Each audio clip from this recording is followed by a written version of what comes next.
Hello મારા વહાલા વહાલા વિદ્યાર્થી મિત્રો, કેમ છો? મજામાં?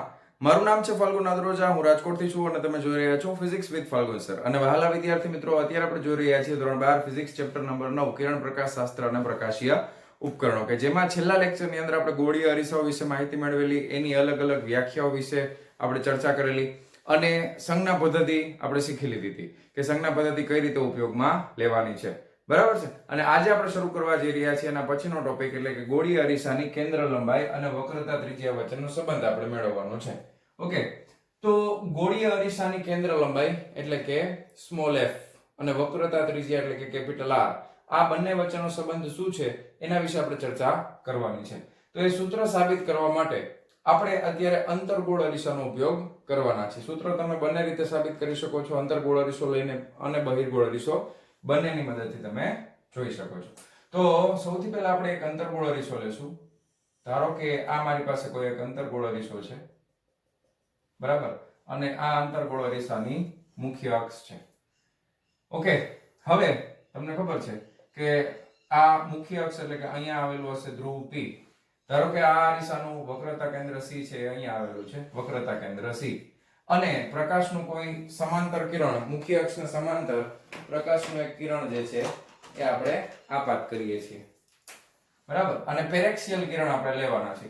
હવે મેં તમને લાસ્ટ લેક્ચરમાં બે વસ્તુ કીધી હતી કે આપણે પ્રેક્ટિકલી દર્પણમુખ જે નાનું હોય એવો અરીસો લેવાના હોય, અને પ્રકાશના કિરણો જે છે એ હંમેશા મુખ્ય અક્ષને સમાંતર કિરણો આપણે લેશું અને નજીકના, તો જેને કહેવાય પેરેક્સિયલ કિરણો. તો મુખ્ય અક્ષની નજીક એક પ્રકાશનું કિરણ આપણે આપાત કરીએ છીએ. ધારો કે આ મુખ્ય અક્ષને સમાંતર પ્રકાશનું કિરણ છે એ અરીસાને આ બિંદુ પાસે આપાત થાય છે, જેને આપણે નામ આપી દઈએ છીએ દાખલા તરીકે બિંદુ M. ઓકે, આટલી વસ્તુ ક્લિયર થઈ ગઈ.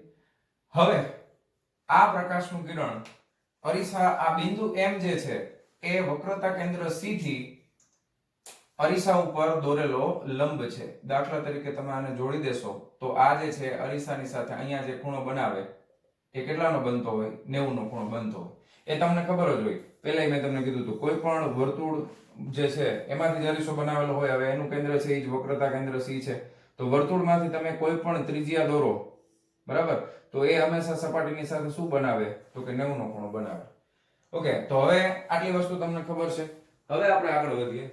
તો અહીંયા આગળ જે ખૂણે પ્રકાશનું કિરણ આપાત થાય છે એને આપણે આપાત કોણ I, એને આપણે અત્યારે થીટા વડે દર્શાવવાના છીએ. તો આ જે આપાત કોણ છે એને હું બતાવું છું થીટા વડે. તો જેટલા ખૂણે પ્રકાશનું કિરણ આપાત થશે એટલા જ ખૂણે એ પરાવર્તન પામી અને મુખ્ય અક્ષને કોઈ એક બિંદુ પાસે છેદે છે. જો આ રીતે. તો આ જે ખૂણો બનશે, આ ખૂણો પણ કેટલો બનશે? તો કે થીટા.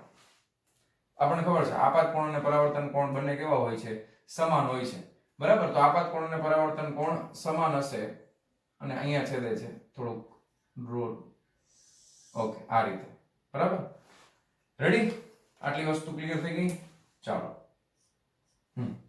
હવે દાખલા તરીકે કઈ જગ્યા ઉપર આવીને છેદે? તો કે મુખ્ય કેન્દ્ર F ઉપર આવીને છેદે. ઓકે, મુખ્ય કેન્દ્ર F ઉપર આવીને છેદે. હવે આપણને ખબર છે કે P થી લઈને C સુધીનું જે અંતર છે એ શું છે? અરીસાની વક્રતા ત્રિજ્યા કેપિટલ R. તો આ અંતર છે એ વક્રતા ત્રિજ્યા છે. રેડી? આટલી વસ્તુ. હવે ધારો કે આપણે અહીંયાથી મુખ્ય અક્ષ ઉપર એક લંબ ડ્રો કરી છે અહીંયા, બરાબર, અને આ બિંદુને નામ આપી દઈએ છીએ D. આ બિંદુને શું નામ આપી દઈએ છીએ? D. સૌથી પહેલી વસ્તુ આપણે શું જોવાના છે? દાખલા તરીકે તમે જુઓ કે અહીંયા આગળ એક યુગ્મ કોણ બને છે. તમે જુઓ આ રીતે આમ જઈ અને આમ. તો જો આ ખૂણો થીટા હોય તો અહીંયા પણ આ ખૂણો કેટલો થશે? થીટા. એવી રીતે હજી એક બીજી યુગ્મ કોણની જોડ બને છે. તમે જોઈ શકો છો કે આ થીટા અને થીટા, તો કેટલો થાય? આ ખૂણો કેટલો થશે? તો કે આ ખૂણો થઈ જશે 2 થીટા. આ આખે આખો ખૂણો કેટલો થાય? તો કે આ થાય 2 થીટા. જો આખે આખો 2 થીટા થતો હોય તો અહીંયા તમે જુઓ Z બને છે, તો આ ખૂણો પણ કેટલો થશે? તો કે આ થશે 2 થીટા. ક્લિયર છે? સમજાઈ ગયું તમને આટલી વસ્તુ? ક્લિયર આટલું? ચાલો, હવે આપણે સાબિતી તરફ આગળ વધીએ છીએ. તો અહીંયા આપણે સૌથી પહેલા આપાત કોણ કેટલા ખૂણે આપાત થાય છે? તો કે આપણા માટે આપાત કોણ જે છે, આપાત કોણ બરાબર આપણે થીટા લીધું છે. આપાત કોણ થીટા આપણે લીધું છે. તેથી તમે કહી શકો કે તેથી માપ ખૂણો કયો ખૂણો લેશું આપણે? તો કે MCP અથવા તો MCD માપ ખૂણો MCD ઇઝ ઇક્વલ ટુ કેટલા થશે? થીટા થશે. માપ ખૂણો MCD ઇઝ ઇક્વલ ટુ કેટલા થશે? થીટા થશે. ઓકે, આટલી વસ્તુ ક્લિયર થઈ ગઈ. અને માપ ખૂણો તમે બીજો ખૂણો લીધો છે MFD. MFD બરાબર કેટલા થશે? તો કે 2 થીટા થશે. શું કામ? કારણ કે યુગ્મ કોણની જોડ બને છે એટલે આપણને ખબર પડી ગઈ કે 2 થીટા થશે. બરાબર. હવે આપણે અહીંયા બે કાટકોણ ત્રિકોણને ધ્યાનમાં લેવાના છે. તો પહેલું કાટકોણ ત્રિકોણ આપણે ધ્યાનમાં લેશું કે કાટકોણ ત્રિકોણ, કયું કાટકોણ ત્રિકોણ છે? તો કે MDC. કાટકોણ ત્રિકોણ MDC માં કાટકોણ ત્રિકોણ હોય એટલે તમે કયો ખૂણો લઈ શકો? માપ ખૂણો C છે એ થીટા છે તો તમે લખો tan થીટા બરાબર આ થીટા છે ને. માપ ખૂણો MCD, માપ ખૂણો MCD tan થીટા બરાબર શું થાય? તો કે સામેની બાજુ છેદમાં પાસેની બાજુ. તો સામેની બાજુ કેટલી છે? તો કે MD છેદમાં પાસેની બાજુ કેટલી થાય? તો કે CD થાય કે નહીં? Okay, simple. આટલું ખબર પડી ગઈ. હવે તમને ખબર છે કે પેરેક્સિયલ કિરણો હોય અને દર્પણ મુખ ખૂબ જ નાનું હોય તો આપાત કોણ ખૂબ જ નાનું થશે. પેરેક્સિયલ કિરણો અને દર્પણ મુખ ખૂબ જ નાનું તો આપાત કોણ ખૂબ જ નાનો. હવે ખૂણો ખૂબ જ નાનો હોય, જનરલી તમે 1 ડિગ્રી થી લઈને 5 ડિગ્રીની વચ્ચેનો કોઈ પણ ખૂણો તમે લેશો તો તમે એક વસ્તુ યાદ રાખજો, tan theta is near about sin theta is near about theta થાય. જ્યારે ખૂણો ખૂબ જ નાનો હોય, આ નોંધ ખાસ યાદ રાખજો, જ્યારે થીટા ખૂબ જ નાનો હોય, જનરલી એની રેન્જ 1 ડિગ્રી થી લઈને 5 ડિગ્રીની વચ્ચે હોય, ત્યારે તમે શું લખી શકો કે tan theta ની કિંમત છે એ near about sin theta થાય અને near about તમે એને થીટા લખી શકો. હવે આમાં એક બીજી વસ્તુ ખાસ નોંધો કે જ્યારે તમે થીટા ની કિંમત આમાં મૂકો છો, tan માં અથવા sin માં મૂકતા હો, ત્યારે થીટા તમે ડિગ્રીમાં લીધો હશે બરાબર. દાખલા તરીકે 4 ડિગ્રી 2 ડિગ્રી એ રીતે. પણ જ્યારે તમે sin થીટા બરાબર થીટા લખો ત્યારે આ થીટા છે એ તમારે રેડિયનમાં લેવાનો છે. આ થીટાનું મૂલ્ય કેમાં હોવું જોઈએ? તો કે એ રેડિયનમાં હોવું જોઈએ બરાબર. તો થીટાના રેડિયનની કિંમત એ sin થીટા બરાબર થશે. અહીંયા અંદર તમારે થીટા કેમાં મૂકવાનો છે? ડિગ્રીમાં.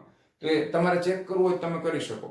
તમારી પાસે એ ટેબલ લોગ ટેબલ હશે પ્લસ sin અને cos નું ટેબલ હોય, sin cos tan નું ટેબલ છે તો એમાં તમારે 1 ડિગ્રી થી લઈને 5 ડિગ્રીની વેલ્યુ ચેક કરી લેવાની. sin 1 ડિગ્રી અને tan 1 ડિગ્રી થી લઈને 5 ડિગ્રી નિયર અબાઉટ સરખો જ આવશે જવાબ બરાબર.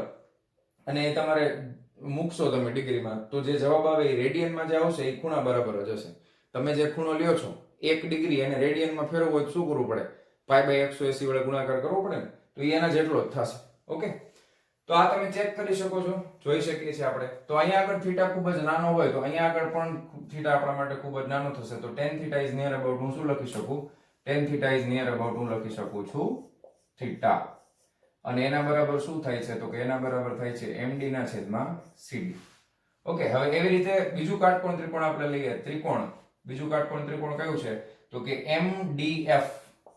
MDF માં કયો ખૂણો છે? તો tan 2 થીટા છે ભાઈ. tan 2 થીટા એટલે સામેની બાજુ છેદમાં પાસેની બાજુ એટલે MD ના છેદમાં પાસેની બાજુ એટલે FD થાય.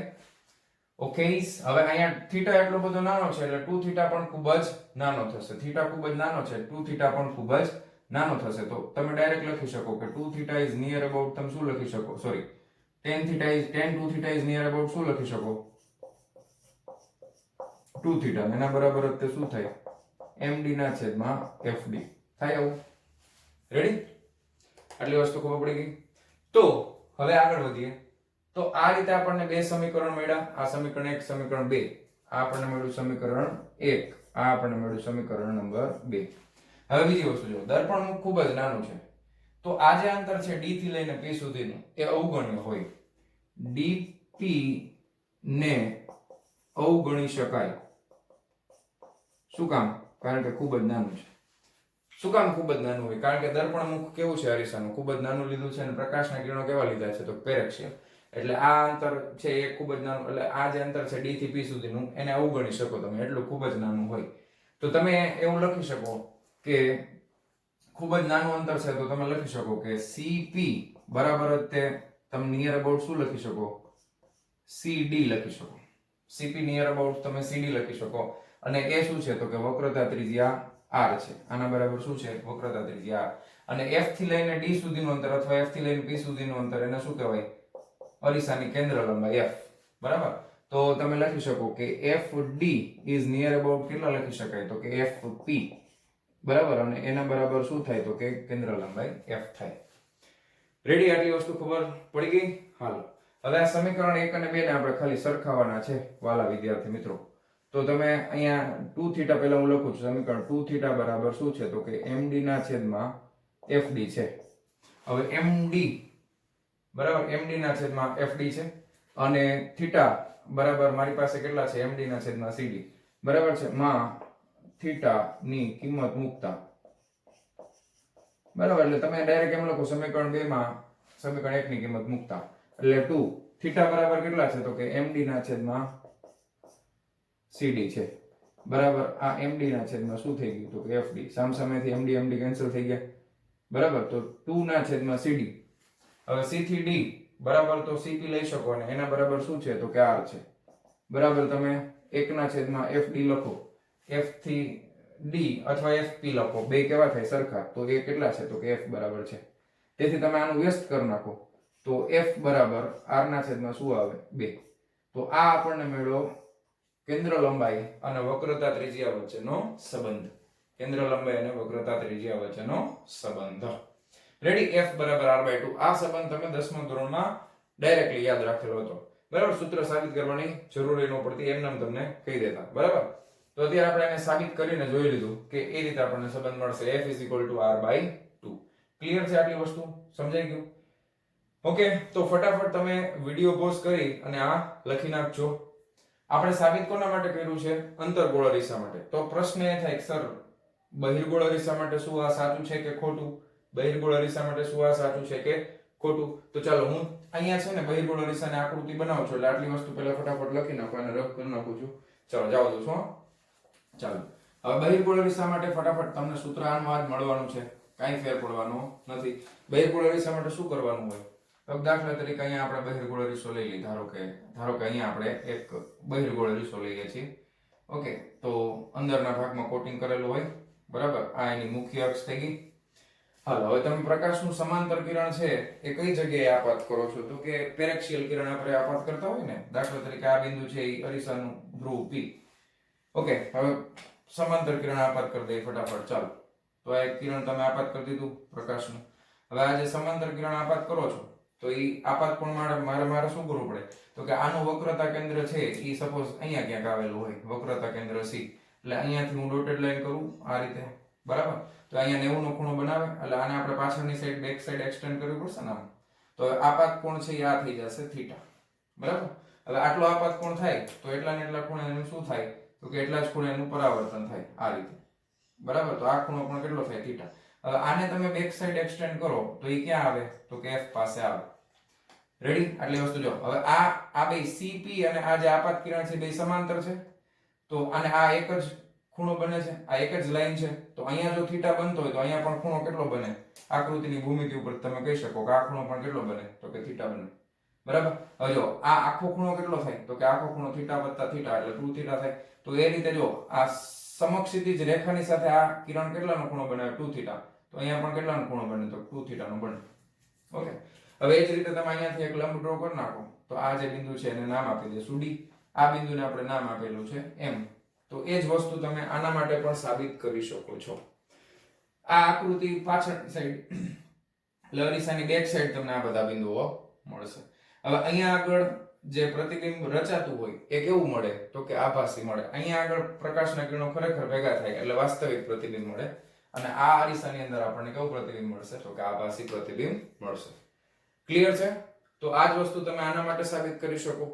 હજી એક વસ્તુમાં તમને સમજાવી છે. દાખલા તરીકે સમતલ અરીસો હોય. બરાબર? અહીંયા નોંધ ખાસ ધ્યાનથી સમજી લેજો. સમતલ અરીસા માટે, હવે સમતલ અરીસા માટે કેન્દ્ર લંબાઈ અને વક્રતા ત્રિજ્યા MCQ માટે ખૂબ અગત્યનું છે. સમતલ અરીસા માટે તમને પૂછે તો સમતલ અરીસો પહેલા તમારે બનાવવો હોય તો કઈ રીતે બનાવી શકું? તો એ ખાસ ધ્યાનથી સમજજો. હવે હું આ આકૃતિને રબ કરી નાખું છું. વિડિયો પોઝ કરીને તમે ડ્રો કરી નાખજો. ચાલો જવા દઉં. ક્લિયર છે? સંબંધ એક આપણે રાખીએ છીએ. ઓકે, ચાલો. હવે તમે જો સમતલ અરીસો મારે બનાવવો છે, કેવી રીતે બનાવી શકે? તો સમતલ અરીસામાં સર આપણને ખબર છે સીધે સીધું હોય એને સમતલ કહેવાય. એમાં બનાવવાનું કેવી રીતે હોય? પણ હવે મારે દાખલા તરીકે કેન્દ્ર લંબાઈ અને વક્રતા ત્રિજ્યા વચ્ચેનો સંબંધ સમતલ અરીસા માટે જોતો હોય. તમને ખબર છે સમતલ અરીસામાં સમાંતર પ્રકાશના કિરણો આપાત થાય. પ્રકાશના કેવા કિરણો આપાત થાય? તો કે સમાંતર કિરણો આપાત થાય તો એ આપણને કેવું પ્રતિબિંબ આપે છે? તો કે આભાસી પ્રતિબિંબ આપે છે. તો તમને કહું સમતલ અરીસા માટે આપણે એવું ન વિચારી શકાય કે દાખલા તરીકે આ ગોળો છે, આની ગોળાઈ જે છે આપણે તો દાખલા તરીકે આ એનું કેન્દ્ર છે, બરાબર? હવે તમે મોટા મોટા ગોળા લેતા જાઓ, આ વધારતા જાઓ, વધારતા જાઓ, વધારતા જાઓ, ખૂબ જ દૂર વયા જાઓ, ત્યારે તમને એક સીધો ભાગ મળે. તો આ વક્રતા કેન્દ્ર C થી તમે આ અંતર માપશો તો આ લગભગ અનંત જેટલું થશે. તો r બરાબર શું આવે? અનંત. આ કેવો ભાગ છે? સપાટ. એટલે આ થઈ ગયો સમતલ અરીસો. ખબર પડી? તો સમતલ અરીસા માટે કેન્દ્ર લંબાઈ અનંત હશે. સમતલ અરીસા માટે વક્રતા ત્રિજ્યા પણ, કારણ કે r અનંત છે તો r અનંત હોય, અનંતના ભાગાકારમાં 2 લખો તો f પણ કેવું થાય? તો કે અનંત થાય. તો સમતલ અરીસા માટે r બરાબર f બરાબર અનંત. કેટલું આવશે? અનંત આવશે. ઓકે, તો ગોળીય અરીસાની કેન્દ્ર લંબાઈ કેવી રીતે મળે છે આપણે જોઈ લીધું. હવે આપણે જોવાના છીએ અરીસાનું સૂત્ર. ઓકે, તો ચાલો હવે શરૂ કરીએ અરીસાનું સૂત્ર. ચાલો જવા દઉં છું. ચાલો વિદ્યાર્થી મિત્રો, હવે આપણે અરીસાનું સૂત્ર જોઈએ એના પહેલા ગોળીય અરીસા વડે રચાતું પ્રતિબિંબ, એટલે કે અરીસા વડે કેવી રીતે પ્રતિબિંબ રચાય છે એ પહેલા આપણે શીખવું ખૂબ જરૂરી છે. એટલે હવે આપણે શીખવાના છીએ ગોળીય અરીસા વડે રચાતું પ્રતિબિંબ. ઓકે, હવે તમે ઓલરેડી ખબર છે તમને કે પ્રતિબિંબ કેટલા પ્રકારના હોય? બોલો હાલો, કેટલા પ્રકારના હોય પ્રતિબિંબ? તો કે પ્રતિબિંબ 2 પ્રકારના હોય, વાસ્તવિક હોય અને બીજું આભાસી હોય. પ્રતિબિંબ કેટલા પ્રકારના હોય? તો કે 2. પહેલો પ્રકાર શું છે? તો કે પ્રતિબિંબ વાસ્તવિક હોઈ શકે અને બીજો પ્રકાર તો કે પ્રતિબિંબ આભાસી પણ હોઈ શકે. હવે આ પ્રતિબિંબ કેવી રીતે રચાય છે એના વિશે આપણે માહિતી મેળવવાની છે કે વાસ્તવિક પ્રતિબિંબ કેવી રીતે મળે, આભાસી પ્રતિબિંબ કેવી રીતે મળે. એ પ્રતિબિંબ મેળવવા માટે આપણે કેટલા કિરણોની જરૂર પડે? કે પ્રતિબિંબની રચના કરવી હોય તો મિનિમમ કેટલા પ્રકાશનું એક કિરણ હોય તો હાલે, કે 2 જોઈએ, કે 3 જોઈએ, કે 4 જોઈએ? એ બધી ચર્ચા હવે આપણે પહેલા કરશું, બરાબર? અને પછી આપણે આગળ ડિસ્કશન કરશું. તો સૌથી પહેલી વસ્તુ કે કોઈ પણ વસ્તુનું પ્રતિબિંબ રચવા માટે આપણે કેટલા કિરણોની જરૂર પડશે અને આપણે કેટલા કિરણો લેવાના છે તો એને સમજવા માટે અત્યારે આપણે અંતર્ગોળ અરીસો લઈ લઈએ. આ અંતર્ગોળ અરીસાની મુખ્ય અક્ષ છે. ઓકે, હવે ધારો કે આ ધ્રુવ P છે, આ મુખ્ય અક્ષ છે. હવે તમે કેટલા પ્રકાશના કિરણો લેશો તો તમે પ્રતિબિંબ રચી શકો? એ ખાસ આપણે શીખવાનું છે સૌથી પહેલા. ધારો કે આ અરીસો છે તો એનું અહીંયા ધારો કે વક્રતા કેન્દ્ર C અહીંયા છે, પછી એનું હાફ ડિસ્ટન્સ તમે લ્યો એટલે અહીંયા મુખ્ય કેન્દ્ર F છે ધારો કે. હવે પહેલી વસ્તુ તમે સમજો, ખાસ પહેલું પ્રકાશનું કિરણ છે, પહેલું પ્રકાશનું કિરણ એ મુખ્ય અક્ષને સમાંતર આપાત કરો.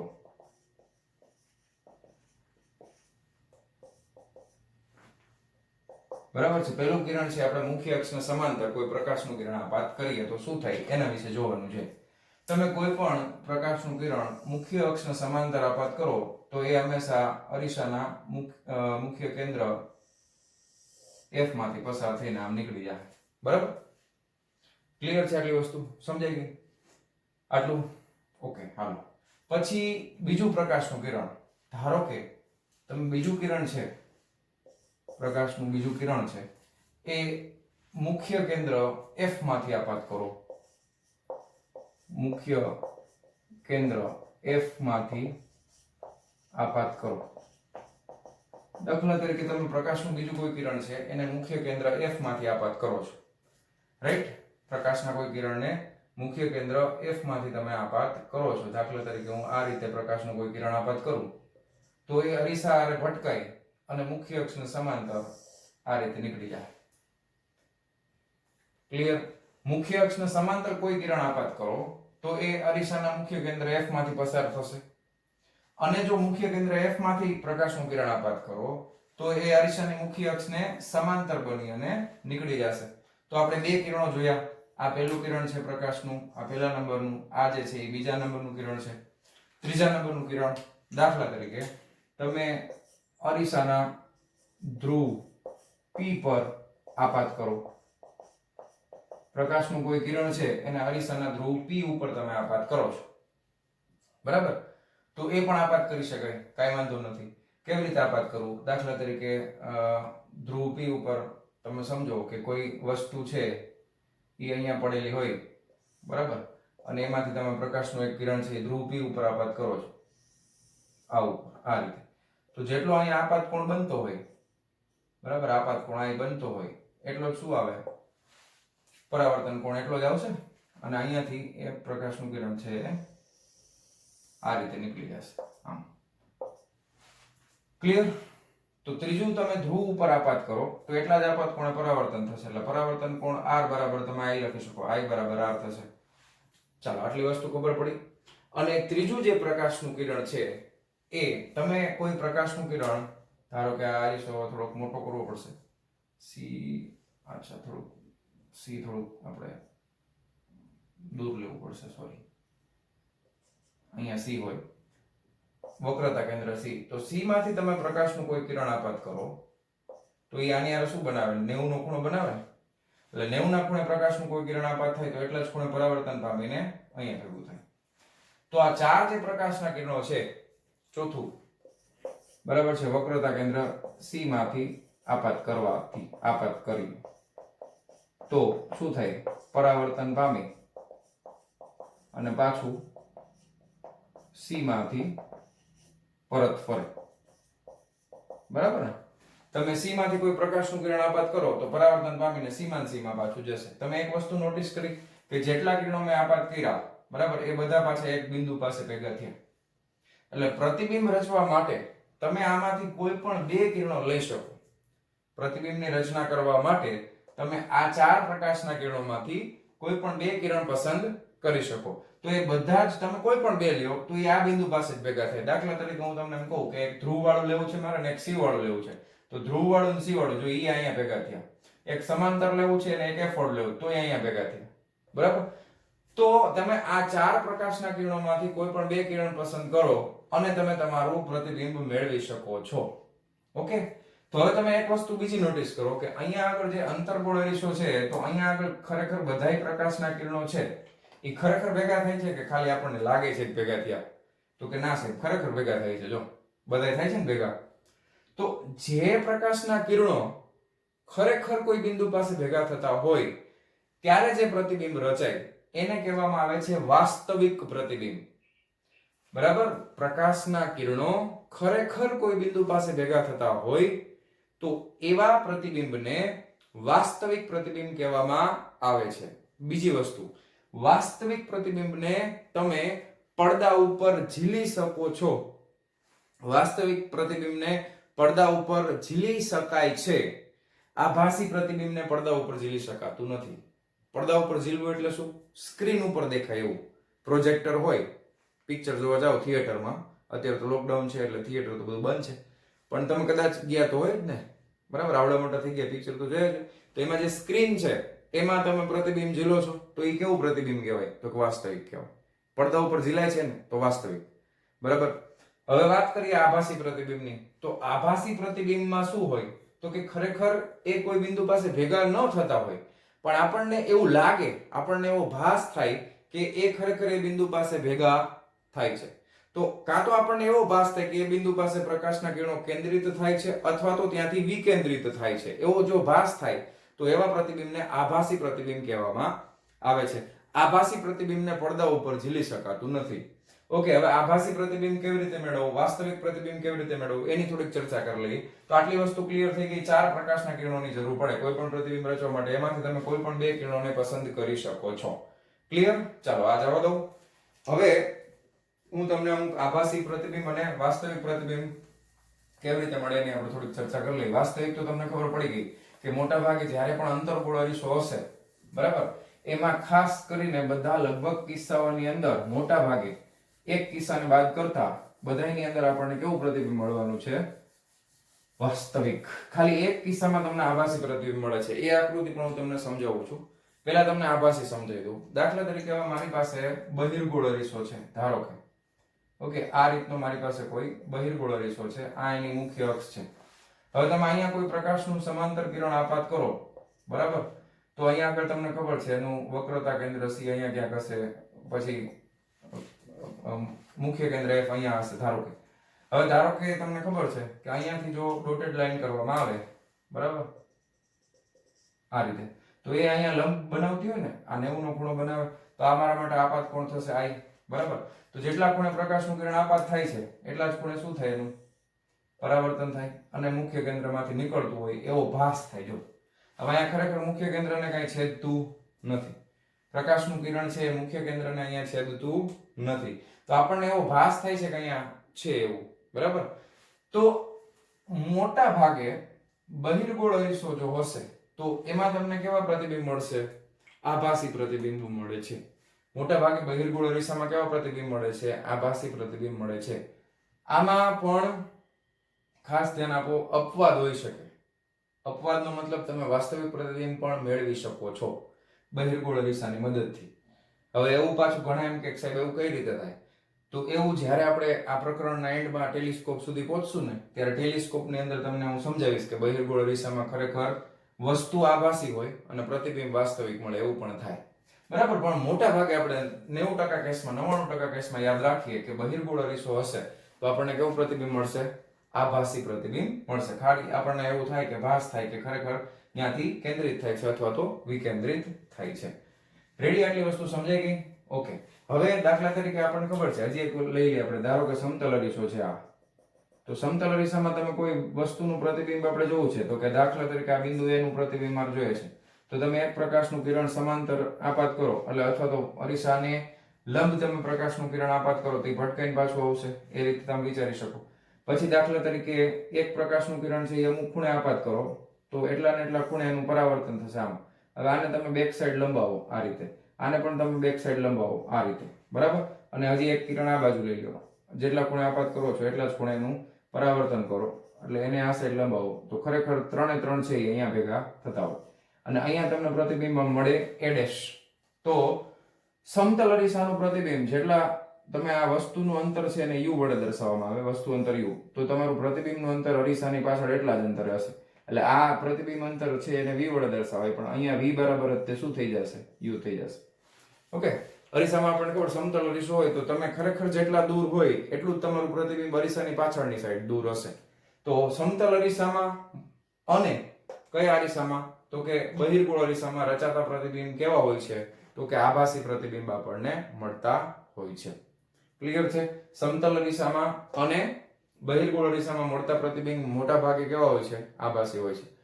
ઓકે. હવે 10મા ધોરણમાં તમને ખબર છે કે તમે અમુક વસ્તુ શીખેલી છે ઓલરેડી, તો એ ડાયરેક્ટ હું આકૃતિ તમને બતાવું છું અને એને આપણે રિવાઇઝ કરી લઈએ કે દાખલા તરીકે વસ્તુ છે એ અરીસાથી અનંત અંતરે આવેલી હોય, અથવા વસ્તુ છે એ વક્રતા કેન્દ્ર C જે છે એનાથી દૂર હોય, વસ્તુ વક્રતા કેન્દ્રની ઉપર હોય, વસ્તુ વક્રતા કેન્દ્ર અને મુખ્ય કેન્દ્રની વચમાં હોય, વસ્તુ મુખ્ય કેન્દ્ર ઉપર હોય અને વસ્તુ મુખ્ય કેન્દ્ર અને ધ્રુવ P ની વચ્ચે હોય, તો રચાતા પ્રતિબિંબ કેવા હશે એના વિશે હવે આપણે માહિતી મેળવવાના છીએ. ઓકે, તો ચાલો શરૂ કરીએ. ચાલો વિદ્યાર્થી મિત્રો, તો પેલા 3 આપણે અલગ અલગ કેસ જોઈ લઈએ. પેલા કેસની અંદર આપણે વસ્તુને અનંત અંતરે મૂકવાના છે, એના માટે 2 આકૃતિ મારી પાસે છે. પછી આપણે વસ્તુને C થી દૂર મૂકશું, પછી આપણે વસ્તુને C ની ઉપર મૂકી દેશું. ઓકે. તો વસ્તુ જ્યારે અનંત અંતરે આવેલી હોય તો તમે જો અહીંયા વસ્તુ એવી છે, ખૂબ વિશાળ છે, ખૂબ મોટી છે અને અનંત અંતરે આવેલી છે અને એને ખરેખર મોસ્ટલી તમે જોવા જાવ તો લંબ રૂપે આપણે અરીસાને રાખેલો છે. આ અરીસાનું ધ્રુવ P છે, લંબ રૂપે છે. તો એમાંથી નીકળતા પ્રકાશના 2 કિરણો તમે લેશો એટલે એક પ્રકાશનું કિરણ, જો એક વસ્તુ ખાસ યાદ રાખો, જ્યારે કોઈ પણ વસ્તુ અનંત અંતરે આવેલી હોય તો એમાંથી નીકળતા પ્રકાશના કિરણો હંમેશા સમાંતર હશે. જ્યારે વસ્તુ અનંત અંતરે આવેલી હોય ત્યારે તેમાંથી નીકળતા પ્રકાશના કિરણો સમાંતર હશે. હું એમ નથી કહેતો કે મુખ્ય અક્ષને સમાંતર હશે, ખાસ ધ્યાનથી સાંભળજો. હું એમ કહું છું પ્રકાશના કિરણો સમાંતર હશે. જો તમે અરીસાને એક્ઝેક્ટ અનંત અંતરે આવેલી વસ્તુની સામે લંબ રૂપે રાખી દેશો, સામે, તો સમાંતર આવશે મુખ્ય અક્ષને. તો જો તમે આમાં કલ્પના કરો, દાખલા તરીકે સૂર્ય છે, એમાં તમે સામે અંતર્ગોળ અરીસો એક્ઝેક્ટ તમે એનું મોઢું એવી રીતે રાખો છો કે સૂર્યની સામે રહેશે, તો સૂર્યનું એમાંથી નીકળતા પ્રકાશના કિરણો મુખ્ય અક્ષને સમાંતર આવશે, ભટકાય અને મુખ્ય કેન્દ્ર F માંથી પસાર થશે. તો અહીંયા આગળ સૂર્યનું પ્રતિબિંબ છે એ આપણને કેવું મળે તો કે અહીંયા આગળ મળતું પ્રતિબિંબ કેવું હશે તો કે બિંદુવત હશે. પછી ખરેખર ભેગા થાય છે એટલે વાસ્તવિક હશે. બિંદુવત હશે, વાસ્તવિક હશે, વસ્તુ કરતા નાનું હશે. કેવું હશે પ્રતિબિંબ? પ્રતિબિંબ વસ્તુ કરતા ખૂબ જ નાનું હશે અને પ્રતિબિંબ ઉલટું હશે. આ યાદ રાખજો. આ તમે 10 માં ભણી ગયા છો ઓલરેડી. બીજી વસ્તુ આ સમજાઈ ગયું, સિમ્પલ વસ્તુ. હવે દાખલા તરીકે વસ્તુ અનંત અંતરે જ આવેલી છે પણ તમે અરીસાને થોડાક પર્ટિક્યુલર એક એંગલ ઉપર રાખો છો, વસ્તુથી સહેજ થોડાક એંગલ ઉપર રાખો છો એટલે જેથી કરીને અહીંયા આગળ રચાતું પ્રતિબિંબ સાવ બિંદુવત નથી મળતું. આ કેસ હું એટલા માટે સમજાવું છું કે જ્યારે આપણે પ્રકાશીય ઉપકરણોનો અભ્યાસ કરશું ત્યારે આની ખૂબ જરૂર પડવાની છે.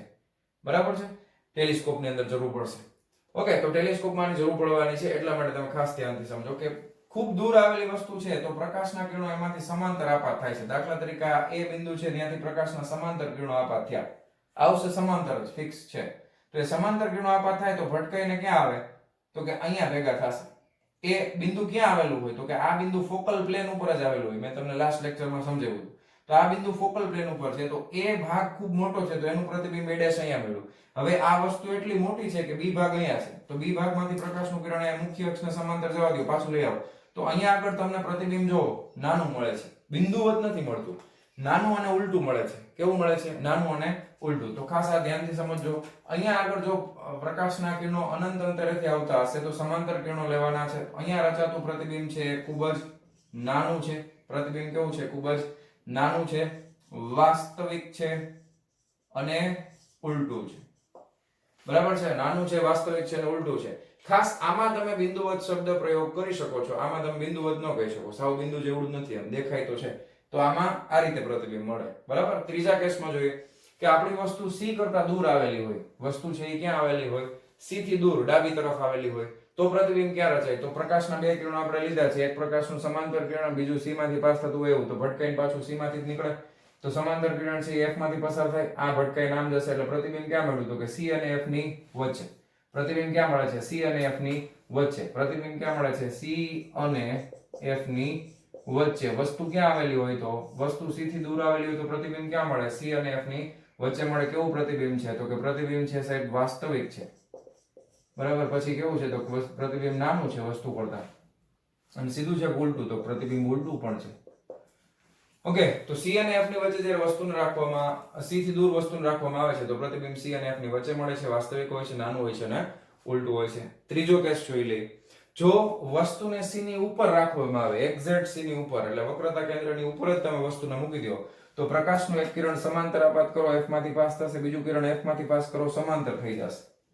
f માંથી પાસ કરો ને સમાંતર થઈ જશે. એ બિંદુનું પ્રતિબિંબ a' આપણને એક્ઝેક્ટ c ની નીચેના ભાગમાં જ મળશે અને જેટલી ઊંચાઈ વસ્તુની હશે એટલી જ પ્રતિબિંબની પણ આપણને ઊંચાઈ મળશે. તો અહીંયા આગળ વસ્તુનું પ્રતિબિંબ કેવું મળે છે તો કે ભાઈ વસ્તુનું પ્રતિબિંબ વાસ્તવિક મળે છે. બરાબર છે? વસ્તુની સાઈઝ હોય તેવડું જ મળે છે.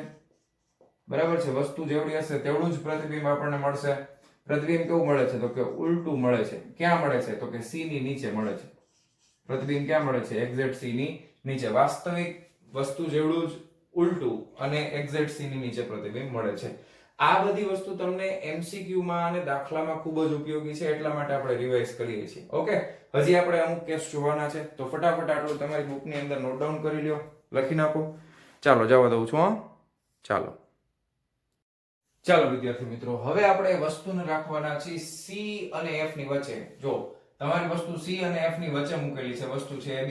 હવે પ્રકાશના બે કિરણો આપણે લઈએ, એક સમાંતર કિરણ લઈએ છીએ તો f માંથી પાસ થશે, બીજું કિરણ c માંથી જવા દઈએ a ઉપર તો પાછું ભટકાઈને c માંથી જ નીકળશે. તો અહીંયા તમે જોઈ શકો છો કે પ્રતિબિંબ જે છે એ તમને c ની પાછળના ભાગમાં મળે છે. પ્રતિબિંબ ક્યાં મળે છે તો કે c ની પાછળના ભાગમાં પ્રતિબિંબ મળે છે. પ્રતિબિંબ કેવું છે તો કે વસ્તુ કરતા મોટું છે ને? પ્રતિબિંબ છે એ વસ્તુ કરતા મોટું છે, પાછળના ભાગમાં મળે છે. વાસ્તવિક છે કે નહીં તો કે હા સાહેબ વાસ્તવિક જ છે. પ્રતિબિંબ કેવું છે તો કે વાસ્તવિક. સીધું છે કે ઉલટું તો કે પ્રતિબિંબ ઉલટું જ છે.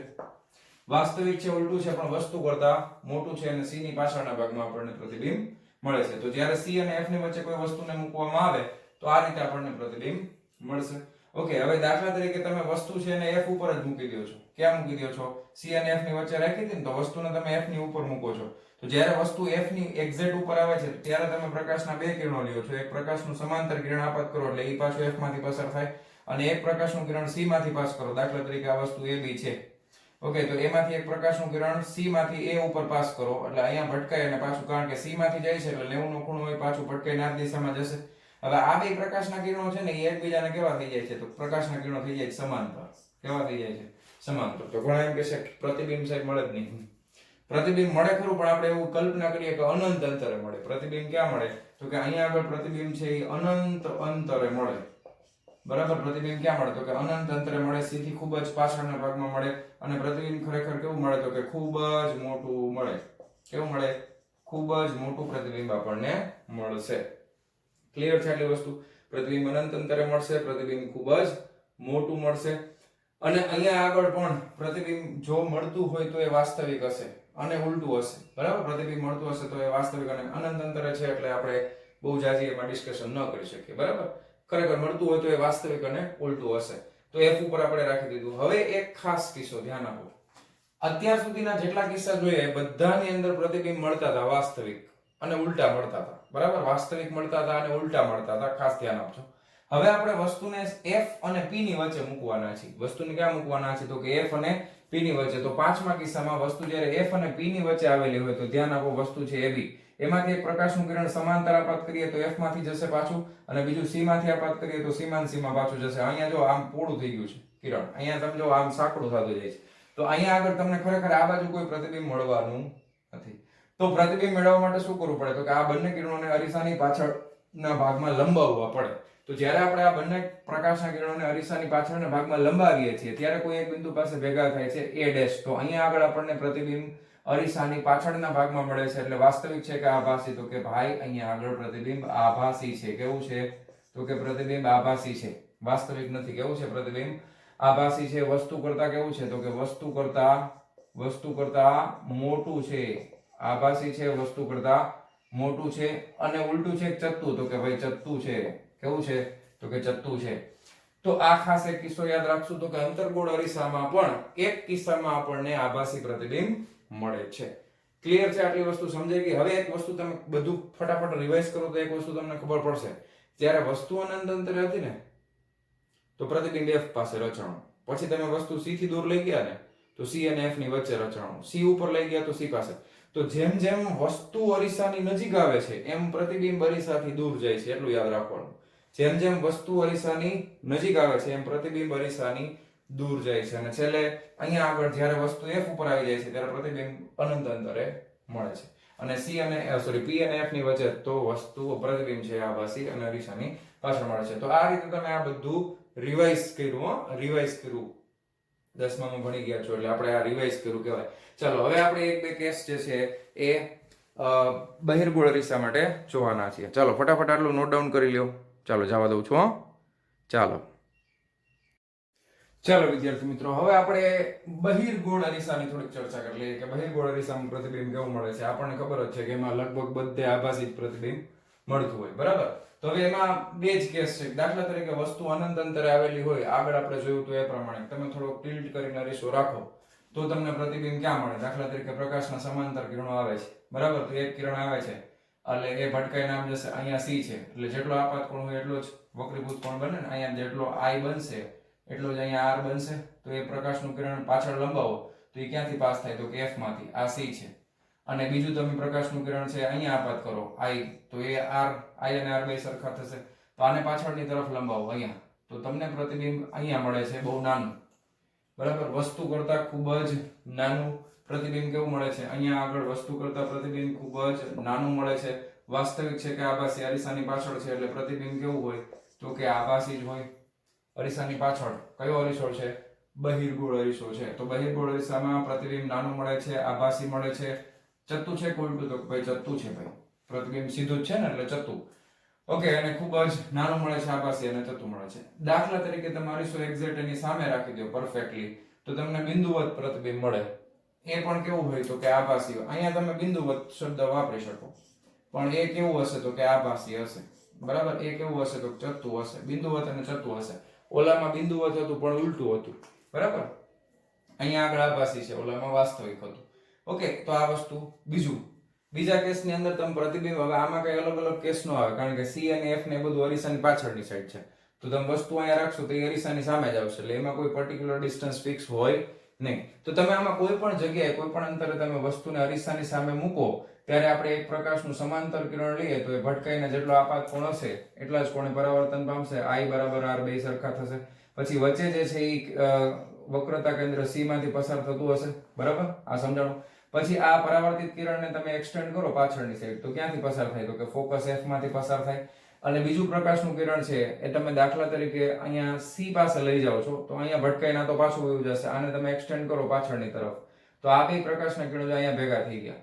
તો અહીંયા આગળ તમને પ્રતિબિંબ મળે છે ખૂબ જ નાનું આભાસી, આના જેવું જ મળશે, નાનું આભાસી અને ચતુર. કેવું મળે છે? પ્રતિબિંબ ખૂબ જ નાનું મળે છે, પ્રતિબિંબ ખૂબ જ નાનું મળે છે, આભાસી મળે છે અને ચત્તુ મળે છે.